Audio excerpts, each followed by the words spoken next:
Ashoka university के professor के research paper को लेकर राजनीतिक घमासान मच गया है।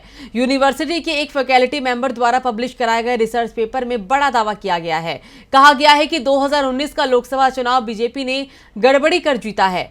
पार्टी ने अपने पक्ष में धांधली कराई और बड़ी जीत हासिल की। इस रिसर्च पेपर से अब राजनीतिक घमासान मच गया है।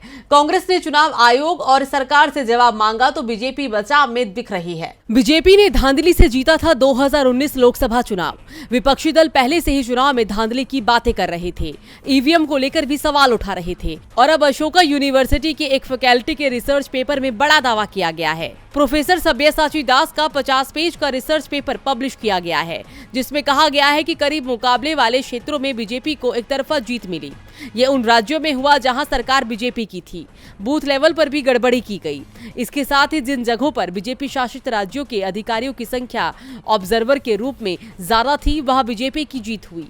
इस रिसर्च पेपर का शीर्षक democratic backsliding in the world's largest democracy है। इसमें 2019 के चुनाव को लेकर तर्क दिए गए हैं कि किस तरह से चुनाव में धांधली की गई। प्रोफेसर दास के इस खुलासे से सियासत तेज हो गई है। कांग्रेस सांसद शशि थरूर ने ट्वीट कर बीजेपी और मोदी सरकार को अपने निशाने पर ले लिया। उन्होंने कहा कि चुनाव आयोग और भारत सरकार को इन दावों का जवाब देना चाहिए, उन्हें डिटेल में जवाब देना चाहिए। एक सीरियस स्कॉलर के तर्क कोई राजनीतिक विद्वेष की वजह से नहीं है। असंगत वोट टैली के बारे में भी जवाब देने की जरूरत है, इससे भागा नहीं जा सकता। थरूर के सवाल के जवाब में बीजेपी ने रिसर्च पेपर पर ही सवाल उठा दिए।